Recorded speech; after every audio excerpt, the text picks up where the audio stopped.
सिंधु दरिया में चाड़ खां पोइ तालके सेवण जे कच्छ वारे इलाइक़े में बोड वारी सूरत-हाल पैदा थी वई आहे।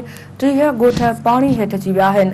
ॻोठ दरिदेरो, नूर नबी हालीपोटो, भूरल जतोई, नव वाहण ऐं ॿियनि ॻोठनि जो चो तरफ़ पाणी बीठल आहे। कच्छ जे इलाइक़े मां दरिया जो 2 लख क्यूसेक पाणी वहिकिरो कोटड़ी बैराज तरफ़ रवा दवा आहे। अव्हां खे आगाह कंदा रहूं, आपाशी खाते सेवण तालके जे कच्छ में नंढी बोड डिक्लेयर करे छॾी आहे।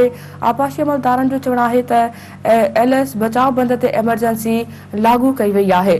अहम ख़बर नाज़रीन अव्हां खे ॾींदा रहूं पिया। सिंधु दरिया में चाड़ खां पोइ तालके सेवण जे कच्छ वारे इलाइक़े में बोड वारी सूरत-हाल पैदा थी वई आहे।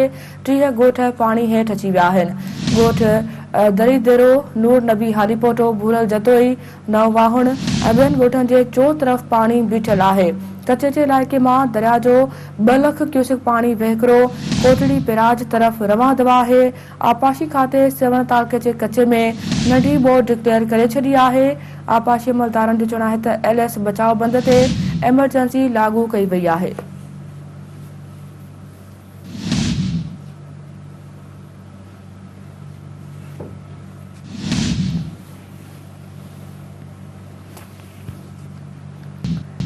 नाज़रीन अव्हां खे अहम ख़बर ॾियूं पिया। सिंधु दरिया में चाड़ खां पोइ तालके सेवण जे कच्छ वारे इलाइक़े में बोड वारी सूरत-हाल पैदा थी वई आहे। 30 ॻोठ पाणी हेठि अची विया आहिनि।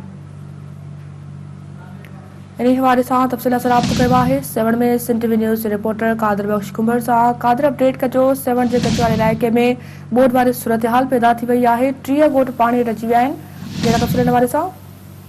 जी बिल्कुलु ॿुधायां त सिंधु दरिया में मुसलसल चाड़ खां पोइ सेवण तालके जे कच्छ वारे इलाइक़े जो जेको आहे हिन वक़्तु मुकमल तौर ते उते बोड वारी सूरत हाल पैदा थी वई आहे ऐं 30 खां वधीक जेके ॻोठ आहिनि तव्हां ॿुधायो त उहे हिन वक़्तु पाणी जे घेरे में आहिनि। चो तरफ़ उहे जेको आहे पाणी उन्हनि खे फिरी वियो आहे, छाकाणि ॻोठ तव्हांजा जेके मथां जा आहिनि मगर उन्हनि जे अचवञ जा जेके रस्ता आहिनि उहे बिल्कुलु जेको आहे जेके हिन शहरनि सां कटिजी विया आहिनि। न ई हिन वक़्तु ताईं जेको आहे इंसान पारां उते उतां जे ॻोठाणनि खे ॿेड़ियुनि जी सहूलियत ॾिनी वई आहे, न ई जेको आहे तिबी इमदादी सहूलियतूं उते ॾिनियूं वियूं आहिनि। उतां इहे इतलाह आहिनि त उते जेको आहे बीमारियूं पिणु जेको आहे फैलिजियूं आहिनि। जॾहिं त चौपाए माल जो जेको आहे चारो पिणु उन्हनि जी शिकायत आहे त उहो पिणु जेको आहे ख़तमु थी वियो आहे।